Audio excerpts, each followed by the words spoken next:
بسم اللہ الرحمن الرحیم۔ حضور اقدس صلی اللہ علیہ وسلم کا ارشاد ہے کہ علم کا حاصل کرنا ہر مسلمان پر فرض ہے۔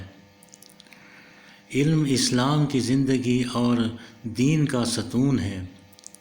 ہر چیز کا ایک راستہ ہے اور جنت کا راستہ علم ہے۔ فقہ کا علم حاصل کرنا ہر مسلمان مرد و عورت پر واجب ہے۔ تھوڑا عمل علم کے ساتھ فائدہ دیتا ہے اور زیادہ عمل جہالت کے ساتھ فائدہ نہیں دیتا۔ عبداللہ بن عمر رضی اللہ تعالی عنہ نے حضور اقدس صلی اللہ علیہ وسلم کا ارشاد نقل کیا ہے کہ جس شخص نے کلام اللہ شریف پڑھا اس نے علوم نبوت کو اپنی پسلیوں کے درمیان لے لیا، گو اس کی طرف وحی نہیں بھیجی جاتی۔ حامل قرآن کے لیے مناسب نہیں کہ غصہ والوں کے ساتھ غصہ کرے یا جاہلوں کے ساتھ جہالت کرے، حالانکہ اس کے پیٹ میں اللہ کا کلام ہے۔ نبی کریم صلی اللہ علیہ وسلم کا ارشاد ہے کہ ایک گھڑی علم حاصل کرنا رات بھر کی عبادت سے بہتر ہے، اور ایک دن علم حاصل کرنا 3 ماہ کے روزوں سے بہتر ہے۔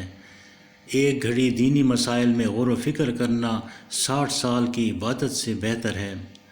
تم میں سے بہتر اور افضل وہ بندہ ہے جو قرآن مجید کا علم حاصل کرے اور دوسروں کو اس کی تعلیم دے۔ طلب علم کی خاطر ایک صبح یا شام کا نکلنا اللہ کے نزدیک جہاد فی سبیل اللہ سے بھی زیادہ افضل ہے۔ خرابی ہے اس شخص کے لیے جو علم رکھنے کے باوجود عمل نہیں کرتا۔ چونکہ وحی کا سلسلہ نبی کریم صلی اللہ علیہ وسلم کے بعد ختم ہو گیا، اس لیے وحی تو اب آ نہیں سکتی، لیکن چونکہ یہ حق سبحانہ و تقدس کا پاک کلام ہے، اس لیے علم نبوت ہونے میں کیا تأمل ہے۔ اور جب کوئی شخص علوم نبوت سے نوازا جائے تو نہایت ہی ضروری ہے کہ اس کے مناسب بہترین اخلاق پیدا کرے اور برے اخلاق سے اعتراض کرے۔ فضیل بن ایاض رحمۃ اللہ علیہ کہتے ہیں کہ حافظ قرآن اسلام کا جھنڈا اٹھانے والا ہے، اس کے لیے مناسب نہیں کہ لہو و لعب میں لگنے والوں میں لگ جائے، یا غافلین میں شریک ہو جائے، یا بیکار لوگوں میں داخل ہو جائے۔ ابن عمر رضی اللہ تعالی عنہ حضور اقدس صلی اللہ علیہ وسلم کے ارشاد نقل کرتے ہیں کہ 3 آدمی ایسے ہیں جن کو قیامت کا خوف دامن گیر نہ ہوگا، نہ ان کو حساب کتاب دینا پڑے گا۔ اتنے مخلوق اپنے حساب کتاب سے فارغ ہو، وہ مشک کے ٹیلوں پر تفریح کریں گے۔ ایک وہ شخص جس نے اللہ کے واسطے قرآن شریف پڑھا اور امامت کی، اس طرح پڑھ کہ مقتدی اس سے راضی رہے۔ دوسرا وہ شخص جو لوگوں کو نماز کے لیے بلاتا ہو صرف اللہ کے واسطے۔ تیسرا وہ شخص جو اپنے مالک سے بھی اچھا معاملہ رکھے، اپنے محتاطوں سے بھی۔ اللہ جس کے ساتھ بھلائی کا ارادہ کرتا ہے اسے دین کی سمجھ عطا کرتا ہے۔ کسی باپ نے اپنے اولاد کو کوئی عطیہ حسن ادب اور اچھی سیرت سے بہتر نہیں دیا۔ اپنے نسب کا علم حاصل کرو جس کے ذریعے سے تم اپنے رشتہ داروں سے صلہ رحمی کر سکو۔ اس شخص کی مثال جو علم سیکھتا ہے پھر لوگوں کو نہیں سکھاتا اس شخص کی طرح ہے جو خزانہ جمع کرتا ہے پھر اس میں سے خرچ نہیں کرتا۔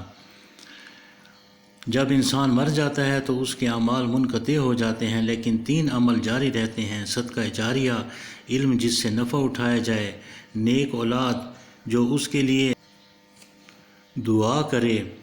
جو شخص علم کی طلب میں نکلتا ہے تو وہ واپس ہونے تک اللہ کے راستے میں ہوتا ہے۔ نبی کریم صلی اللہ علیہ وسلم کا ارشاد ہے کہ علم کا حاصل کرنے والا جاہلوں کے درمیان ایسا ہوتا ہے جیسے زندہ مردوں کے درمیان۔ جس نے علم دین حاصل کیا اللہ نے اس کی روزی کو اپنے ذمے پر لے لیا۔ جو شخص علم کا ایک حصہ حاصل کرے تاکہ اس سے خود اپنی یا بعد کے لوگوں کی اصلاح کرے تو اللہ اس کے لیے ریت کے ٹیلے کے برابر ثواب لکھے گا۔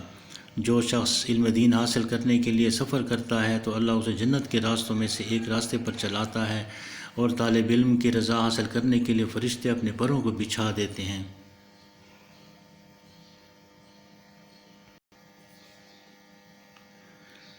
قیامت کی سختی، اس کی دہشت، اس کا خوف، اس کی مصیبتیں اور تکالیف ایسے نہیں کہ کسی مسلمان کا دل اس سے خالی ہو یا بے خبر ہو۔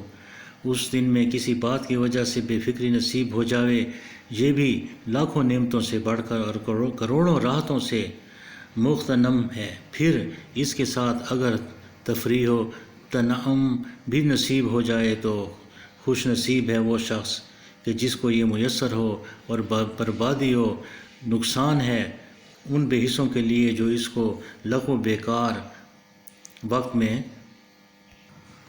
سمجھتے ہیں۔ صحابی عبداللہ بن عمر رضی اللہ تعالی عنہ سے نقل کیا ہے کہ اگر میں نے اس حدیث کو حضور اقدس صلی اللہ علیہ وسلم سے ایک مرتبہ اور ایک مرتبہ غرض 7 دفعہ یہ لفظ کہا، یعنی اگر 7 مرتبہ نہ سنا ہوتا تو کبھی نقل نہ کرتا۔ ابو ذر رضی اللہ تعالی عنہ کہتے ہیں کہ حضور اکرم صلی اللہ علیہ وسلم نے ارشاد فرمایا کہ اے ابو ذر، اگر تو صبح کو جا کر ایک آیت کلام اللہ شریف کی سیکھ لے تو نوافل کی 100 رکعات سے افضل ہے، اور اگر ایک باب علم کا سیکھ لے، خواہ اس وقت وہ معمول بھی ہو یا نہ ہو، تو 1000 رکعات نفل پڑھنے سے بہتر ہے۔ جو شخص علم کے باب کی طلب میں گھر سے نکلا تاکہ وہ اس کے ذریعے حق سے باطل کو رد کر دے اور ہدایت سے گمراہی کو رد کر دے، اور اس عبادت گزار کی طرح ہے جو 40 سال سے عبادت میں مشغول ہو۔ نبی کریم صلی اللہ علیہ وسلم کا ارشاد ہے، جو شخص علم کی تلاش میں ہوگا جنت اس کی تلاش میں ہوگی، اور جو شخص گناہ کی تلاش میں ہوگا جہنم اس کی تلاش میں ہوگی۔ جو علم طلب کرتا ہے اس سے گزشتہ گناہوں کے لیے علم کفارہ بن جاتا ہے۔ خدا کی قسم، کسی آدمی کو اللہ تمہارے ذریعے سے ہدایت دے دے، یہ تمہارے لیے سرخ اونٹوں سے زیادہ بہتر ہے۔ نبی کریم صلی اللہ علیہ وسلم کا ارشاد ہے، طالب علم کو موت آ جائے اور وہ طالب علم کی حالت میں مرے تو وہ شہید ہے۔ حضور اقدس صلی اللہ علیہ وسلم نے ارشاد فرمایا، میں معلم بنا کر بھیجا گیا ہوں۔ علماء دین کے چراغ ہیں، انبیاء کے جانشین ہیں، اور میرے نزدیک دیگر انبیاء کے وارث ہیں۔ جب تم جنت کے باغوں میں سے گزرو تو چر لیا کرو۔ عرض کیا گیا، جنت کے باغ کیا چیز ہیں؟ ارشاد فرمایا، علماء کی مجالس۔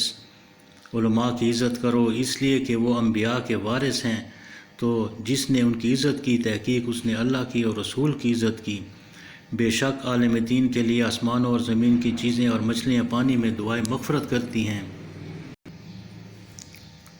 بہت سی احادیث اس مضمون میں وارد ہیں کہ علم کا سیکھنا عبادت سے افضل ہے۔ فضائل علم میں جس قدر روایات وارد ہوئی ہیں ان کا احاطہ بالخصوص بہت دشوار ہے۔ حضور صلی اللہ علیہ وآلہ وسلم کا ارشاد ہے کہ عالم کی عابد پر فضیلت ایسی ہے جیسا کہ میری فضیلت تم میں سے ادنیٰ شخص پر۔ ایک جگہ ارشاد ہے کہ شیطان پر ایک فقیہ 1000 عابدوں سے زیادہ سخت ہے۔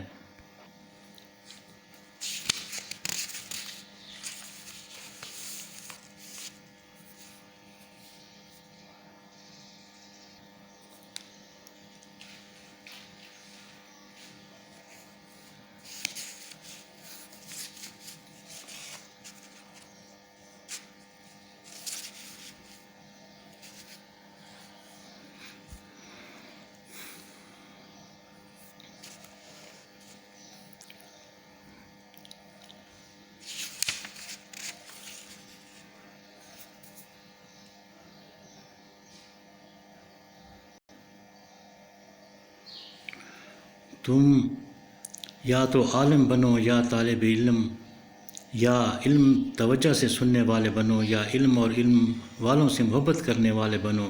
5 قسم کے نہ بنو ورنہ ہلاک ہو جاؤ گے۔ 5ویں قسم یہ ہے کہ تم علم اور علم والوں سے بغض رکھو۔ عالم کے قلم کی روشنائی شہیدوں کے خون سے تولی جائے گی تو وہ خون پر غالب آ جائے گی۔ عالم کی فضیلت عابد پر ایسی ہے جیسے چاند کی فضیلت دیگر ستاروں پر۔ عالم کی موت ایسی مصیبت ہے جس کی تلافی نہیں ہو سکتی، اور ایسا نقصان ہے جو پورا نہیں ہو سکتا، اور وہ عالم ایسا ستارہ تھا جو موت کے بعد بے نور ہو گیا۔ ایک پورے قبیلے کی موت ایک عالم کی موت سے ہلکی ہے۔